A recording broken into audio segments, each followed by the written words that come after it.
कि आखिर क्या वजह है कि एक पड़ोसी मुल्क जहाँ से हमेशा हमको तंग किया जाता है, टेररिस्ट को भिजाकर डिस्टेबलाइज करने के लिए, तो ये बहुत ज़रूरी है कि ये देखें भाई ये ईरान तो हमसे बड़ा करीब रहा है।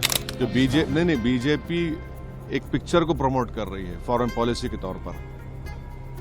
ये फॉरेन पॉलिसी होगी आपकी, ये आपकी इंटरनल सिक्योरिटी और एक्सटर्नल थ्रेट को रोकने की पॉलिसी। पिक्चर देखो और खुश हो जाओ। देखिए, ये बड़ा डेलिकेट सीज फायर हुआ है और हमारा मानना यह है कि हालिया सालों में एक तो रशिया यूक्रेन का क्राइसिस हुआ, फिर इजराइल ने 7 अक्टूबर के बाद जेनोसाइड गाज़ा में किया, तीसरा ये इजराइल और यूएस ने मिलकर ईरान पर हमला किया। इन तीनों को आप देखेंगे तो भारत एक ग्लोबल साउथ की एक बहुत बड़ी आवाज़ है और भारत हमेशा सबसे ताल्लुकात अच्छे रखकर भी जहां पर अमन की बात आती थी वो एक तारीखी रोल हमने अदा करते आए हैं। मगर मैं फिर से इस बात को दोहरा रहा हूं कि प्रधानमंत्री का इजराइल का दौरा, उसका टाइमिंग बहुत गलत था।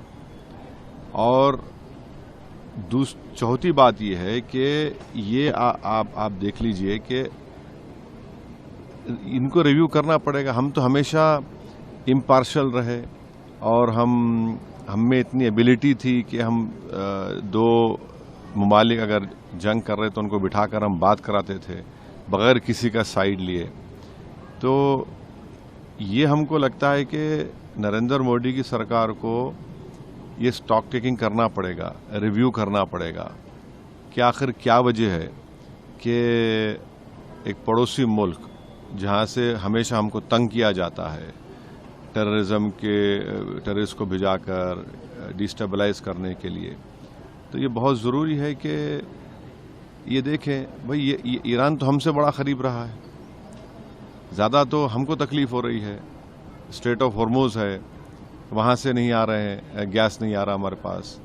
तो सीज़फायर हुआ है तो उम्मीद करते हैं कि जो एनर्जी क्राइसिस आज देश में है वो उसमें कमी आएगी। मगर एक स्टॉक टेकिंग और रिव्यू करने की ज़रूरत है मोदी सरकार को कि आखिर भारत वो रोल क्यों अदा नहीं कर सका जो तारीखी तौर पर हम अदा करते आए हैं।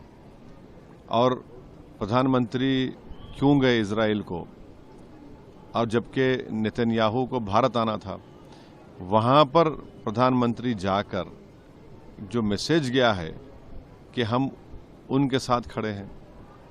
फिर बाद में हमला हुआ, उसके 5 दिन के बाद हम लोग कंडोलेंस दिए।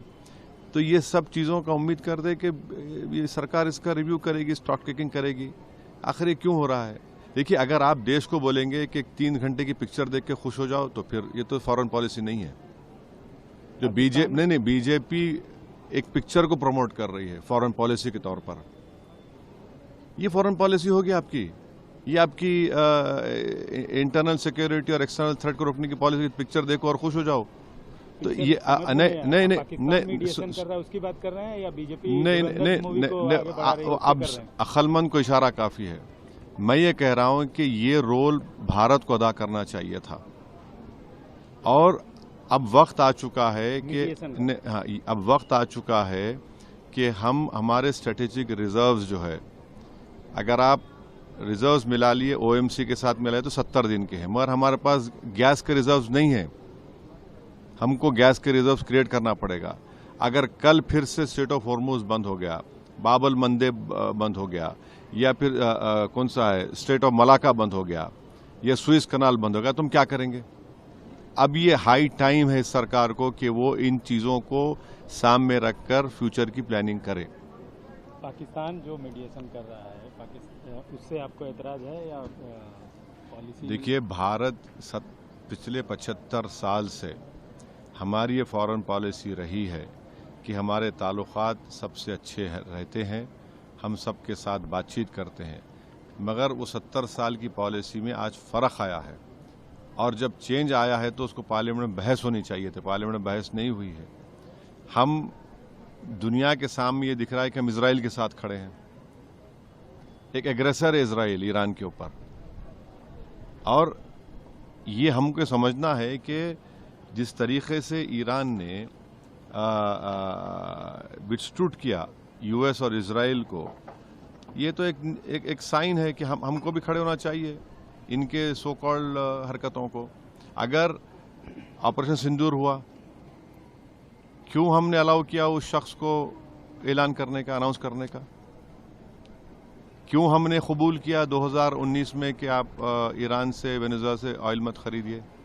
क्यों हमने एक्सेप्ट किया कि 2025 में ईरान से मत खरीदिए? अब क्या हो गया? अब हम ईरान से भी तेल खरीदने वाले हैं, अब हमको गैस भी चाहिए।